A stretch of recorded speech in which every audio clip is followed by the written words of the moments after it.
possamos aprender a adorar em situações adversas, né?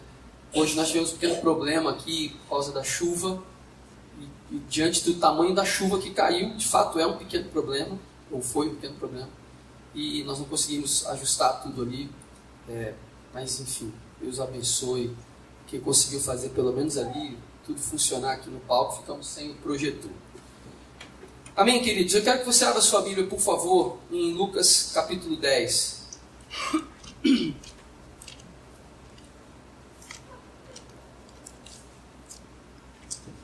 Lucas capítulo 10.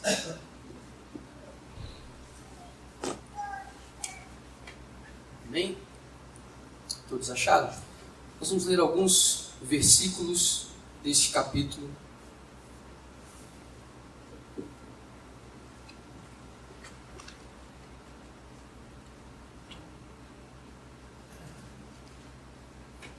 A partir do verso 1, diz assim, Lucas 10. Depois disso, o Senhor designou outros 70 e os enviou de 2 em 2 para que o precedessem em cada cidade e lugar aonde ele estava para ir. E eles lhe fez a seguinte advertência: a seara é grande, mas os trabalhadores são poucos. Rogai, pois, ao Senhor da seara que mande trabalhadores para a sua seara. Ide, eis que eu vos envio como cordeiros para o meio de lobos. Não leveis bolsa, nem alforje, nem sandálias, e a ninguém saudeis pelo caminho. Ao entrardes numa casa, dizei antes de tudo: paz seja nesta casa. Se houver ali um filho da paz, repousará sobre ela a vossa paz. Se não houver, ela voltará para vós. Permanecei na mesma casa, comendo e bebendo do que eles tiverem,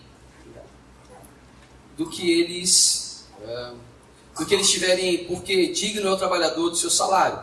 Não andeis a mudar de casa em casa. Quando entrardes numa cidade, ali vos receberem, comei do que vos for oferecido. Curai os enfermos que nela houver e anunciai-lhes: a vós outros está próximo o reino de Deus. Quando, porém, entrardes numa cidade e não vos receberem, saí pelas ruas e clamai: até o pó da vossa cidade, que se nos pegou aos pés, sacudimos contra vós outros. Não obstante, sabei que está próximo o reino de Deus. Digo-vos que naquele dia haverá menos rigor para Sodoma do que para aquela cidade. Verso 17. Então regressaram os 70, possuídos de alegria, dizendo: Senhor, os próprios demônios se nos submetem pelo teu nome. Mas ele lhes disse: Eu via Satanás caindo do céu como um relâmpago. Eis aí vos dei autoridade para pisar de serpentes e escorpiões, e sobre todo o poder do inimigo, e nada, absolutamente, vos causará dano. Não obstante, alegrai-vos, não porque os espíritos se vos submetem, e sim porque o vosso nome está arrolado nos céus. Naquela hora, exultou Jesus no Espírito Santo e exclamou: Graças te dou, ó Pai, Senhor do céu e da terra, porque ocultaste essas coisas aos sábios e instruídos, e as revelastes aos pequeninos. Sim, ó Pai, porque assim foi do teu agrado. Tudo me foi entregue por meu Pai. Ninguém sabe quem é o Filho, senão o Pai. E também ninguém sabe quem é o Pai, senão o Filho, e aquele a quem o Filho o quiser revelar. E voltando para os seus discípulos, disse-lhes particularmente: Bem-aventurado os olhos que veem as coisas que vós vedes. Pois eu afirmo que muitos profetas e reis quiseram ver o que vedes, e não viram, e ouvir o que ouvis, e não o ouviram. Palavra da salvação. Amém? Graças a Deus. Graças a Deus. Feche seus olhos, vamos orar. Pai, obrigado pela tua palavra, Senhor. Amém. Obrigado, Senhor, porque esse relato de Lucas aqui expõe exatamente aquilo que estava no teu coração, Pai. Jesus, muito obrigado. Muito obrigado por nos mostrar o caminho. Muito obrigado por ser o caminho, a verdade e a vida. Amém. E obrigado por enviar-nos o Espírito Santo, que está em nós, que habita em nós. E como já aprendemos e relembramos hoje pela manhã mais cedo, ilumina o nosso caminho. Sim, Senhor. Prepara de fato o nosso coração Sim, Senhor. para aquilo que o Senhor tem para nós. Espírito Santo, fique à vontade aqui, como já cantamos. Sim. És bem-vindo aqui. Sim. Então fala aos nossos corações através da tua palavra. Em nome de Jesus. Sim, Senhor. Amém.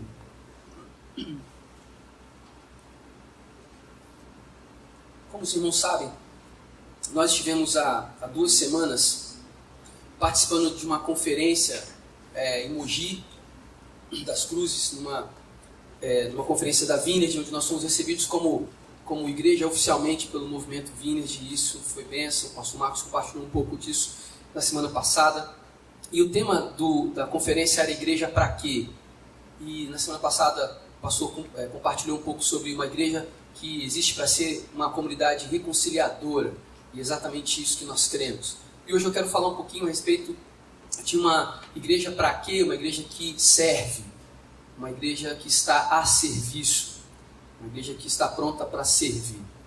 E algumas coisas foram ditas lá de forma muito interessante, eu quero compartilhar um pouco delas aqui com vocês.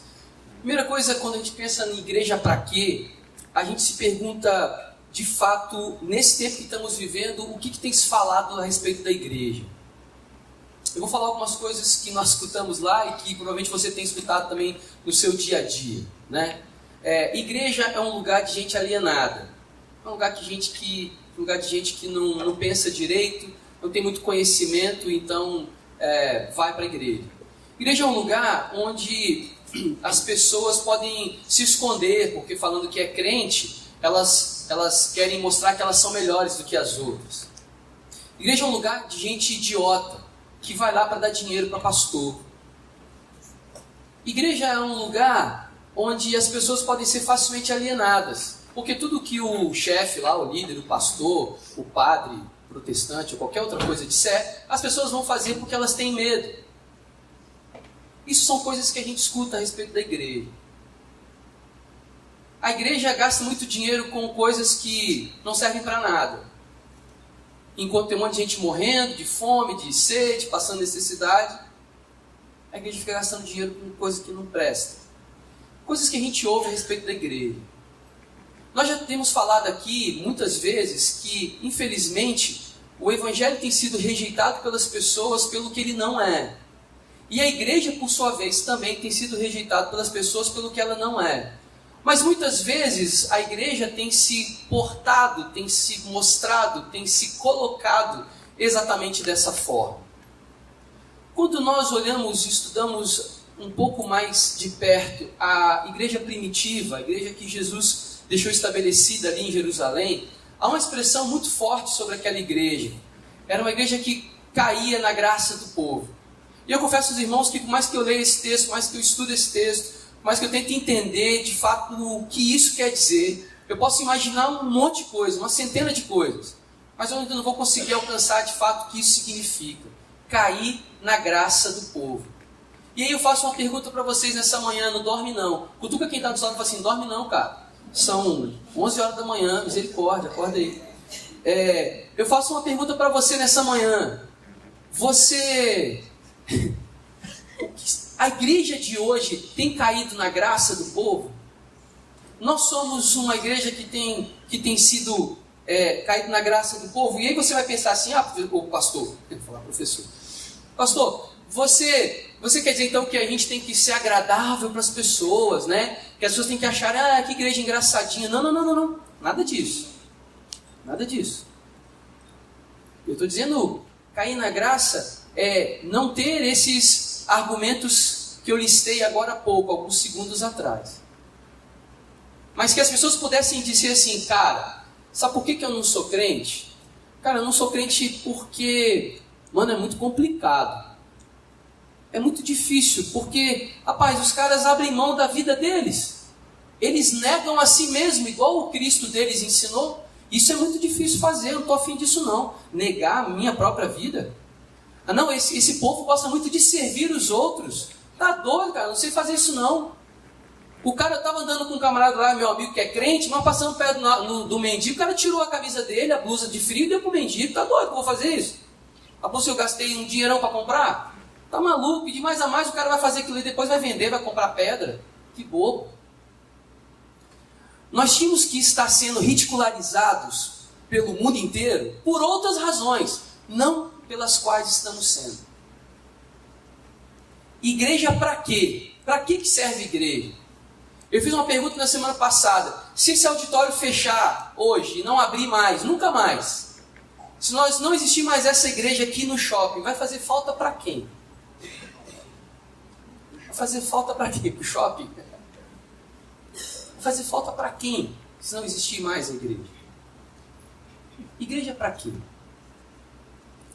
E numa análise mais profunda, quando a gente fala de igreja, nós estamos falando de nós mesmos, sabia?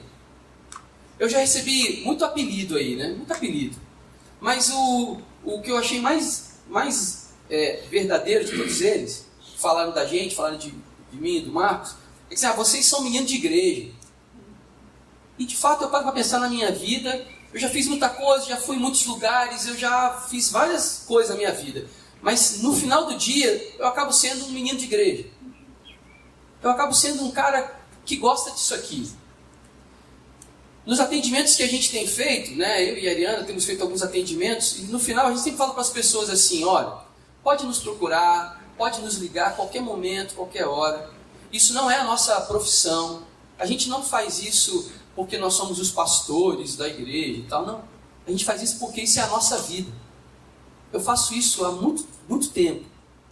Eu não comecei a fazer isso porque na semana passada derramaram um monte de óleo na minha cabeça e disseram que eu sou pastor. Eu já faço isso há muito tempo. E esse é o primeiro ponto que eu quero falar a respeito de serviço nessa manhã. Nós somos uma comunidade em que a gente tem um princípio a respeito de serviço e de estrutura. A gente não cria uma estrutura para gerar a demanda a partir dessa estrutura. Nós falávamos há pouco tempo a respeito de alguns modelos de plantação, e existe um modelo de plantação em que, veja bem, não há nada de mal e errado nisso, é só um modelo diferente, em que os irmãos se propõem, uma comunidade como a nossa, por exemplo, uma igreja se propõe, vamos plantar uma igreja em a cidade do seu amigo que estava aqui semana passada, Marcos, aqui perto, Santa Leopoldina. Vamos plantar uma igreja em Santa Leopoldina? Vamos. Tem um casal lá, abençoado, vamos fazer? Vamos. Aí a igreja se reúne, vê qual o recurso financeiro que precisa para alugar um salão, para manter um obreiro lá de tempo integral, fazendo lá visitas e orações e missão, e cria uma estrutura, compra banco, compra instrumentos e tal, e atrai, né, entre aspas bem grande, e ora para que o Espírito Santo atraia pessoas para aquele lugar, e aí começa a plantação. Ou seja, você tem uma estrutura, e a partir dessa estrutura você vai gerar uma demanda para que as pessoas venham e tenham ali um lugar para reunir. Nosso modelo é um pouco diferente, né? A gente ora, pede ao Espírito Santo assim, Senhor, a gente não tem nada. Mas a hora que precisar de necessidade, o Senhor vai mandar junto com a necessidade o recurso para aquilo. Nós não temos lugar para sentar, mas também não tem ninguém para sentar. Na hora que tiver gente para sentar, o Senhor vai mandar recurso para te comprar cadeira. Tá bom? Tá bom. Senhor, nós não temos músicos, beleza? Então a gente não precisa comprar instrumento, a gente não tem músico. Mas se a hora que vier músico, o Senhor manda recurso para comprar o instrumento e que seja um bom instrumento, que seja um bom músico também. Ou seja, há uma diferença aí. E a diferença principal que eu vejo é que nesse modelo nós precisamos nos disponibilizar para o serviço. Quando eu falo serviço, você consegue já entender que serviço e ministério é a mesma coisa? Que quando a gente fala de ministério, né, fica parecendo que ministério é um negócio sobrenatural, anjo Gabriel com a sua espada desempanhada vem, bota na sua cabeça a espada, não decepa a sua cabeça, só encosta a espada na sua cabeça e fala, você foi chamado para o ministério e tal. Não. Ministério, gente, é serviço, é trabalho. Ministério é trabalho. Sabe uma frase que eu ouvi lá que eu achei muito interessante? Eu anotei algumas coisas aqui, eu quero falar para você. Não existe trabalho, não existe serviço sem sacrifício. Eu quero trabalhar, eu quero servir, mas o seguinte, do meu jeito, da minha maneira, do jeito que me agrada. E aí está o primeiro problema da igreja, que nós estamos nos tornando e não queremos nos tornar e vamos rejeitar esse tipo de igreja em o nome de Jesus. Uma igreja, entenda o que eu vou dizer agora, que não tem nada a ver com concordar ou não com o sistema econômico ou político. Mas no modelo capitalista a gente consome coisas. A gente consome, não é isso? Me ajude, por favor, o pessoal aí de mercado, que é melhor do que eu. No modelo capitalista a gente consome coisas. Nós não podemos permitir que, enquanto igreja é um organismo vivo que somos, sejamos levados a um pensamento de capital, de consumir. Eu vou consumir o culto, eu vou lá no culto que eu preciso consumir a música, consumir o ensino. Nossa, que palavra legal, que palavra estimulante para a minha semana. Não! Isso não é ser igreja. Nós não podemos permitir que com essa ocidentalização do cristianismo, junto com essa ocidentalização, a gente colocou para dentro desse organismo que é vivo, que é a igreja, um modelo de consumo em que eu vou lá para consumir. Nunca foi isso que Jesus pensou, nunca foi isso que os discípulos pensaram, nunca foi isso que Paulo, nem Antioquia, e nem Éfeso, e nem nenhuma daquelas cidades onde as igrejas surgiram, pensaram. Não era um modelo de consumir culto, de consumir religiosidade, de consumir fé. Fé não pode ser uma moeda em que, eu estou com o meu cofre vazio, estou com o meu bolso vazio de fé, eu preciso de um lugar para reabastecer de fé. Um caixa eletrônico, legal, caixa eletrônico da Vined, vou lá encher o meu bolso de fé. E aperto um botão e vem fé. Agora eu estou cheio de fé, porque eu fui na Vined, e a Vined é uma igreja muito legal, que enche o meu bolso de fé. Não é assim. Não é assim. Esse não é um pensamento de igreja. Igreja para quê? Igreja para servir. Se alguém, de forma muito honesta, muito genuína, te perguntar assim: você é crente por quê? Mas ainda, você é crente para quê?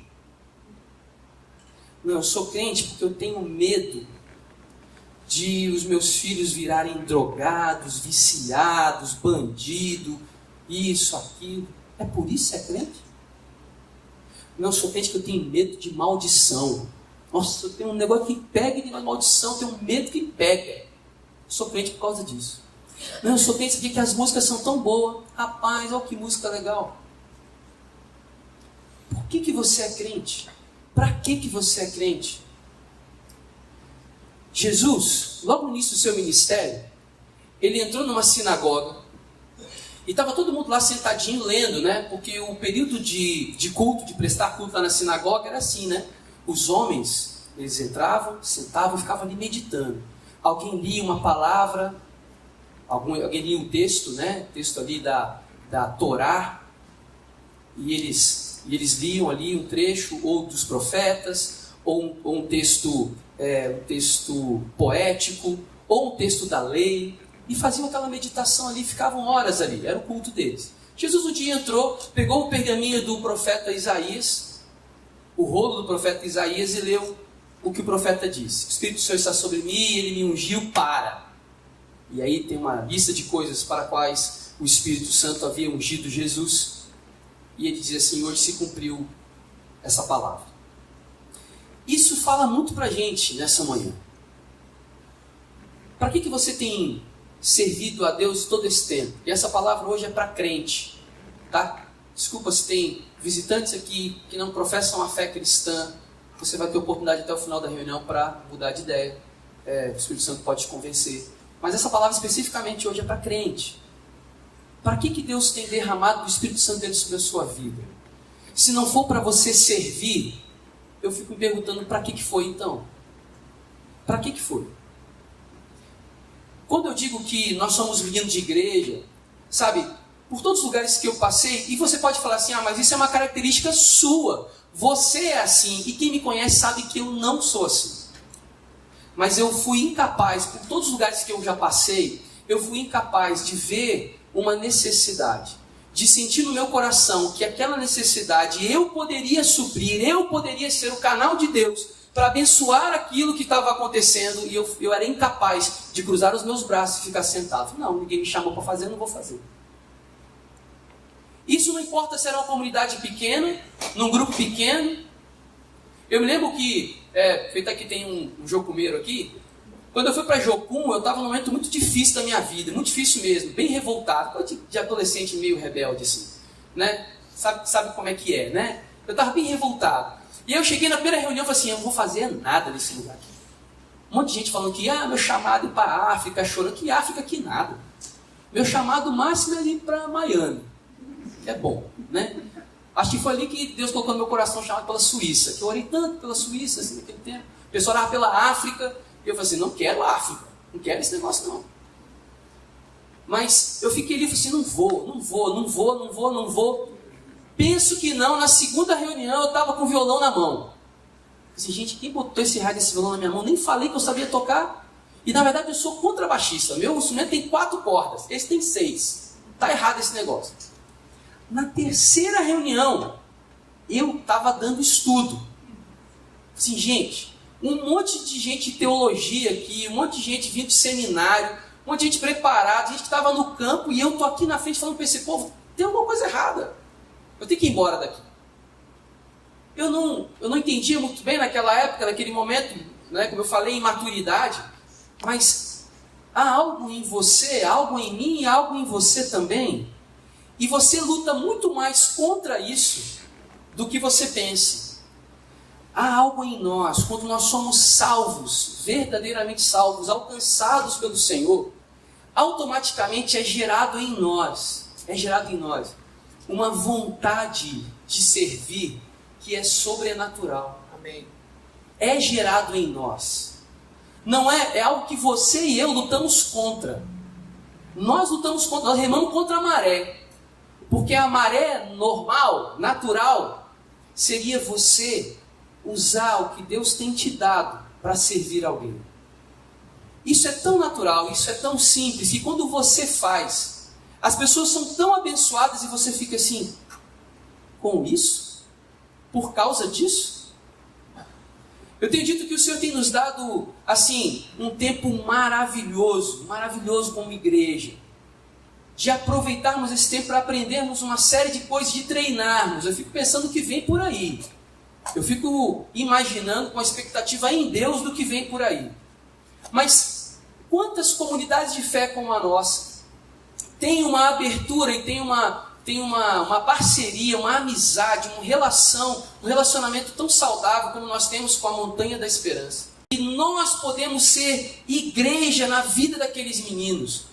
E eu não estou falando só de ser igreja para levar salvação, para aqueles meninos reconhecerem que Jesus Cristo é o único Senhor e Salvador da vida deles, mas uma igreja de modo integral. Tem uns 3 anos mais ou menos que nós estamos servindo lá, e falha a memória, na última reunião, foi a primeira vez em que eu vi um apelo público a alguém que quisesse entregar a sua vida ao Senhor. 3 anos. Nós nunca falamos a respeito de aceita Jesus, entrega o seu coração, mas nós estávamos ali servindo, sendo o que a igreja nasceu para ser. Sentar de um lado de um menino daquele e ouvir uma história. E pensar que quando você está ali do lado deles, tudo bonitinho, tudo de banho tomado, cabelinho penteado, parece uns anjinhos. Mas ali tem bandido, ali tem menino que já quase matou alguém, ali tem menino que já deu tiro, já levou tiro, já apanhou da polícia. Mas quando eu olho para aqueles meninos, eu falo, Senhor, é só a sua graça que pode mudar a vida desse garoto. Assim como é a sua graça que muda a minha vida. Assim como é o teu Espírito Santo que me move a ter compaixão por essa criança. Porque se não for, você começa a achar que você é vítima. Não, eu não vou lá não, porque eu também sofri, eu também fui pobre e a minha vida não foi assim. Ele fez as escolhas dele. Para com isso. Nós somos igreja para questionar isso, nós somos igreja para servir, perguntar, Senhor, por que eu estou aqui? Para que eu estou aqui? E às vezes nós vamos ser igreja também para denunciar algumas coisas. Esse nosso trabalho, esse nosso serviço, o serviço da igreja, ele abrange aspectos que vão desde a reflexão da fé, que é o que nós estamos fazendo aqui hoje, pensando a respeito da nossa fé, o discipulado, que nós estamos empenhados, enquanto liderança, em levar os irmãos a serem discípulos de Jesus. Temos feito isso. integração de novos convertidos, adoração comunitária na igreja, serviço aos carentes e necessitados, denúncia profética da injustiça e do mal, onde quer que esteja acontecendo isso. Isso é ser igreja. Se nós estivermos fazendo isso, nós estamos sendo igreja. Se você estiver envolvido com essas coisas, você está fazendo igreja. E eu costumo dizer o seguinte, queridos, isso vale para tudo, tá? Na sua caminhada de fé. Mais uma vez, isso não é um modelo capitalista de fast food, de self-service, onde você entra e fala assim, bom, eu estou de dieta, então eu vou comer só alface, rúcula, que é delicioso, eu vou comer tomate, mas pouco, porque tem agrotóxico. Aí você passa perto daquela macarronada bonita e fala, não, hoje não, estou de dieta. Passa perto daquele arroz bonito e fala, não, carboidrato. Me livra disso, Senhor, em nome de Jesus. Aí carne você pensa, carne gorda ou carne magra, Roberto? Aí você pensa, eu estou de dieta, é melhor uma carninha magra. Vai perder. Mas aí alguém fala assim, não, pô, negócio de proteína pode, está liberado. Já falaram aí que faz bem. Aí o cara vai lá e pá, só na carne, no churrasco. Gente, igreja não é assim não, tá? Você não entra escolhendo o que você quer. É o seguinte, ó. Discipulado é um negócio que eu não gosto. Mas aqui, ó, adoração é bom. Rapaz, eu me vejo ali tocando, sabe? Eu fecho meus olhinhos assim, ó, eu fico me vendo igual Davi, com aquela harpinha, dedilhando aqueles dedinhos. Mas negócio de discipulado, cara, eu não acho que eu não nasci para isso não. Isso é coisa de gente que faz isso mais tempo. Esse negócio de cuidar de pobre, de carente, necessitado, de ir ao hospital, eu vou abrir meu coração para os irmãos aqui, alguns sabem a dificuldade que eu tenho de ir ao hospital. Mas não é uma coisa espiritual não, é frescura mesmo. É frescura mesmo. Quando o André, amigo nosso, machucou de moto, eu esperei o André fazer a cirurgia, eu esperei estar tudo bonitinho, já embaladinho ali a perninha dele, já tudo certinho para ir lá fazer uma visita. Mas fui no hospital. Fui clamando, entrei clamando, os olhos fechados, oração com o olho fechado. Ô Senhor, vai curando essas pessoas aqui, Senhor. E escutava um gemido aqui e falava, ô Senhor, cura daqui mesmo, de onde eu estou. E fui entrando. Quando eu entrei, falei com o André e tal, legal, estava bonitinho o curativo dele, sentei, orei com ele, conversei, veio o pai dele. O pai dele é parecido um pouco com a minha mãe. Deixa eu falar que minha mãe está aqui hoje, falar dela. O pai do André é parecido com a minha mãe. Conta a história detalhada. Eu sei qual foi o osso que saiu da perna do André. Eu sei quantas artérias foram perfuradas. Eu sei o tamanho do buraco, sem ver. Eu não sei quem chegou, não sei se foi Marcos ou alguém que chegou e falou assim, moço, senta, que o senhor está meio amarelo. E eu estava só conversando. Essa é a minha dificuldade. Reconheço, confesso. Mas aqui, se precisar ir, eu vou como já fui. Então, eu não estou querendo que você negue as suas dificuldades. Pastor, eu sou tímido. Eu não sei falar em público. Ok, entendo que isso é uma dificuldade que você tem. Mas sabe, existem 1 milhão de coisas, um monte de coisas que você pode fazer, mesmo sendo tímido. Mesmo sendo alguém que não fala direito. Lembra de Moisés? Moisés, segundo alguns relatos, era meio gago, né? Língua pesada. Não sei direito o que isso quer dizer, mas era um cara que tinha dificuldade de falar, ele usou isso como argumento. Se eu não sei falar direito, como é que o senhor vai me mandar eu lá para ser o libertador? Sabe, a gente tem que entender uma coisa, que a história da igreja, o evangelho, o sacrifício de Jesus na cruz, ele nos resgatou, ele nos comprou, ele nos levou, mas isso tem a ver com uma história muito maior. Nós não somos o centro do universo. Sabe uma história que eu vi lá muito engraçada? Bom, eu achei engraçado, espero que vocês também achem.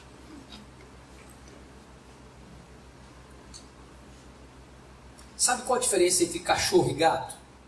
Já ouviu essa história? A diferença entre cachorro e gato? Falei, né? Eu já falei aqui? Eu falei na escola bíblica. Quem estava na escola bíblica e ouviu falar? Ó, quanta gente não ouviu. Quem sabe então a história do cachorro e do gato? Não sabe. Viu aí? Um monte de gente não sabe. Então eu vou contar para esse que não sabe, tá, Rodrigo?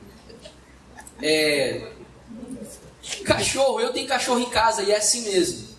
Cachorro, você chega em casa, nossa, a nossa cachorra faz uma festa quando a gente chega em casa. Ela fica feliz, ela fica tão feliz que ela quebra as plantinhas da Ariana, ela futuca o quintal inteiro, ela sobe em cima das coisas, tão alegre que ela fica porque a gente chegou em casa. Só porque a gente chegou em casa. A gente não quer dar atenção para ela, a gente não quer nem brincar com ela, mas ela fica muito feliz simplesmente pela nossa presença em casa. A gente dá comida, a gente dá carinho, a gente dá atenção. E o cachorro pensa assim, nossa, esse cara é um Deus para mim. Ele dá tudo que eu preciso. Ele faz muito além, eu nem peço, ele já está me dando aqui. Eu estou lá quietinho na minha, eu escuto a Ariana falando assim, João já colocou comida para o cão. E aí rapidamente o João vai lá e enche uma vasilha da melhor comida do universo. Comida para cachorro. O cão fala assim, esse meu dono é meu Deus. Aí o gato, você faz a mesma coisa. Você dá carinho, você dá atenção, você dá comida, você coloca na sua cama.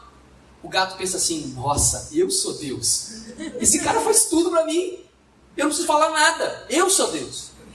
E a frase que a gente ouviu lá, que me chamou a atenção junto com essa história, é que a Bíblia, ela foi escrita para cães, mas ela é lida por gatos.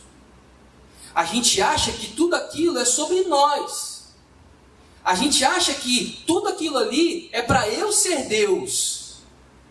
Nós lemos o texto aqui de Lucas, em que os discípulos vão, em que Jesus manda 70 caras de 2 em 2 para os lugares, o Senhor dá a instrução, fala tudo direitinho que eles tinham que fazer, até o que eles deviam e não deviam comer, o que deviam e não deviam falar. Quando eles voltam, sabe o que eles voltam dizendo?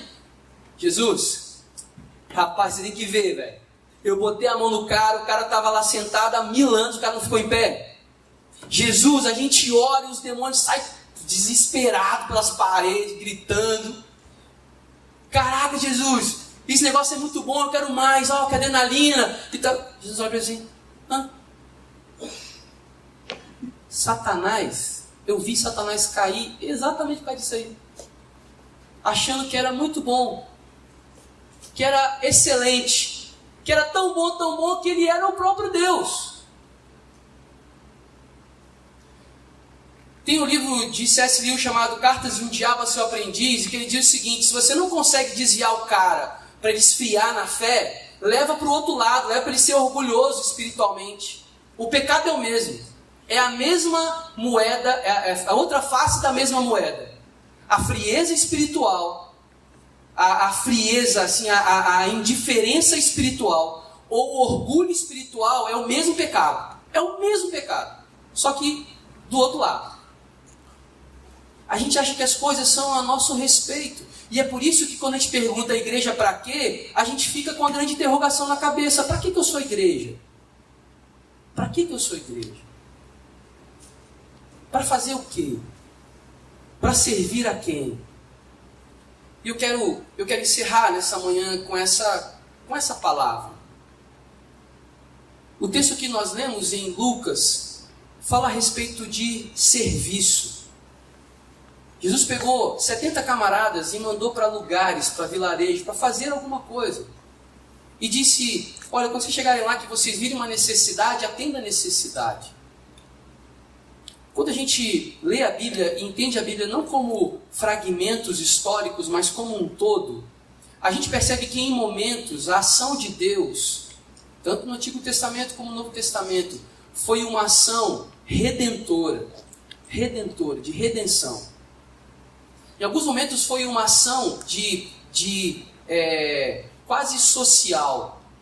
Havia fome na terra e o Senhor agiu resgatando as pessoas da fome, de não morrerem de fome. Em alguns momentos o Senhor resgata as pessoas da sua própria morte, das suas doenças, seus demônios. A ação de Cristo em toda a Bíblia revela a ação que a igreja deve ter. Nós somos aquilo que o Senhor estabeleceu nesse tempo para ser canal para essa geração, para que a glória de Deus se manifeste. Deus quer usar a sua vida, irmão. Deus quer usar essa igreja. E eu tenho orado e pedido ao Senhor, use-nos, Senhor, conforme o Senhor quer.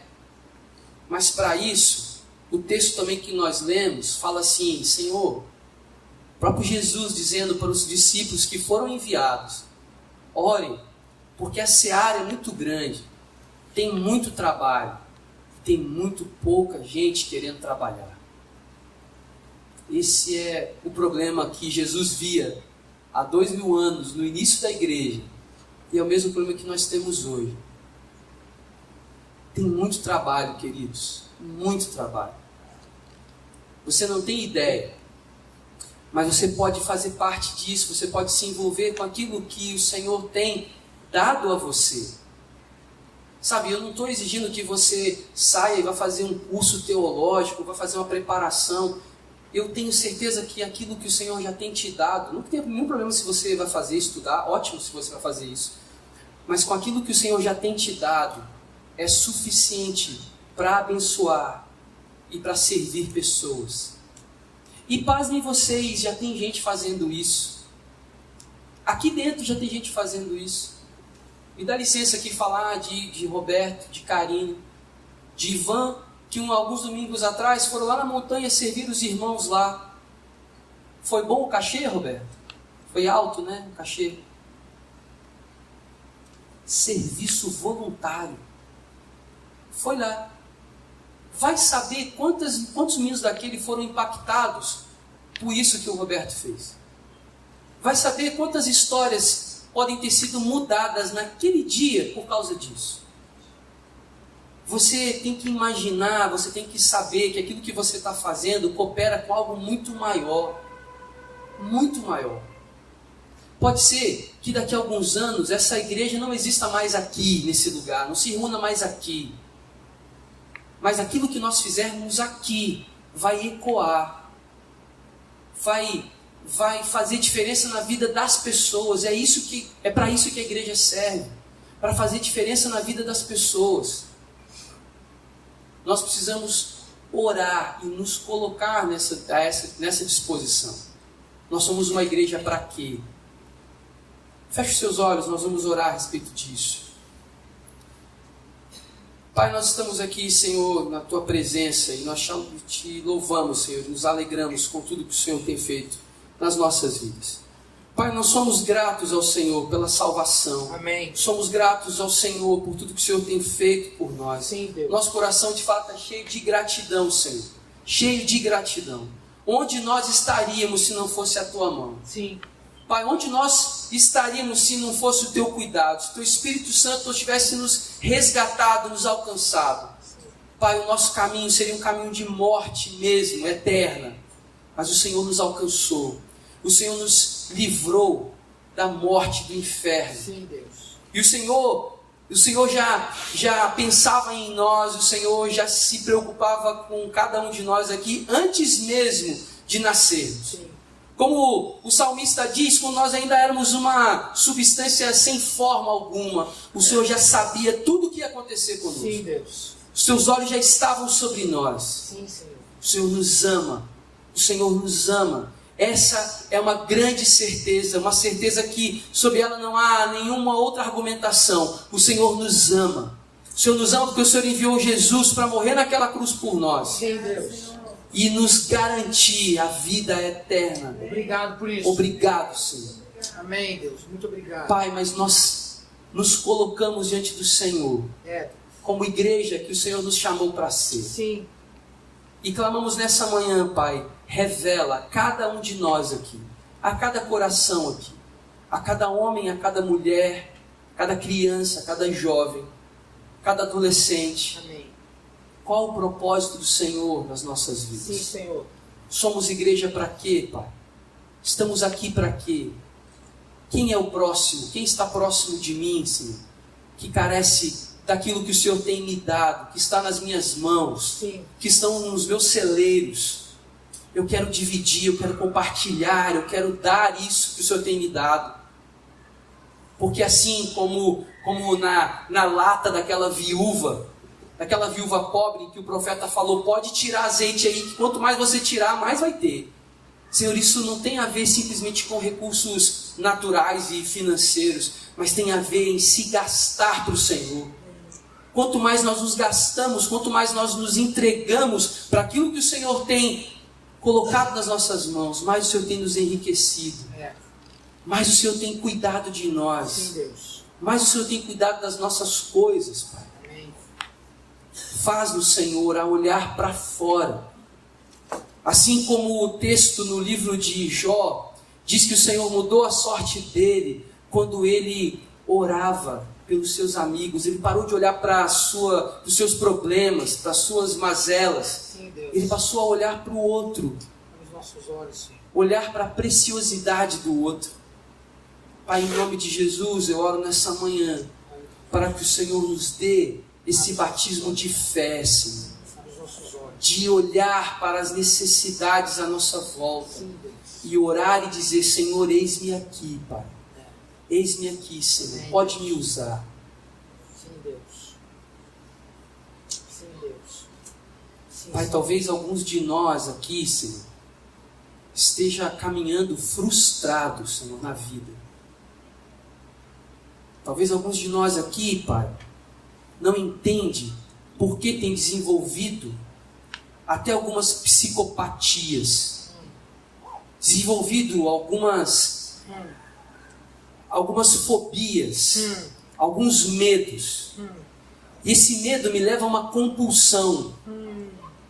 E eu quero me envolver com um monte de coisa, Deus. porque eu estou com medo daquilo que o Senhor tem para mim. Pai, em nome de Jesus, Sim. Tua palavra diz que o verdadeiro amor lança fora todo medo. Sim. Pai, se há algum homem ou mulher aqui nesse auditório com medo daquilo que o Senhor tem para eles, talvez porque sofreu, porque o diabo conseguiu colocar uma semente de dúvida no coração, de medo no coração. Pai, em nome de Jesus, eu oro para que a Tua graça, o Teu verdadeiro amor, Sim. lance fora esse medo. Sim, Senhor. O medo de ser igreja. O medo de servir a igreja. Não somente a igreja local, não somente a essa comunidade de fé, mas servir a igreja universal. Aquela que o Senhor estabeleceu com Jesus. Sim, Deus. A igreja que o Senhor vai voltar para buscar, Sim. que não tem placa denominacional, Sim. mas tem gente, tem povo. Pai, desperta em nome de Jesus. Desperta, mostra, Senhor, revela para esses que estão fugindo, que estão correndo, Sim, Deus. que não adianta entrar num navio para Tarsis ou para qualquer outro lugar, se o Senhor está mandando para Nínive. Sim. Mais cedo ou mais tarde nós vamos acordar dentro de um ventre de um grande peixe. A Tua vontade é soberana, Pai. Então eu oro nessa manhã, Pai, em nome de Jesus. Quebra toda fortaleza de mente. Quebra Sim, todo Deus. orgulho, Senhor. Sim, Senhor. Lança por terra, nos nossos corações mesmo. Quebra em nós isso. E desperta, Senhor. Sim. Desperta a vontade de Te servir, Sim, Senhor. de querer mais de Ti, de Amém, querer Deus. ser usado pelo Senhor. Sim, Deus. Amém. Sim, Senhor. Em nome de Jesus.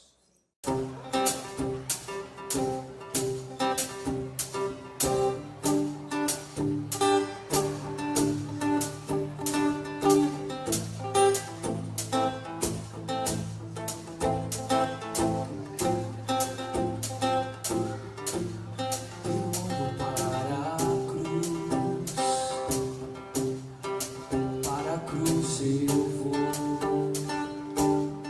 Se eu sofrer, participar, sua obra vou contar.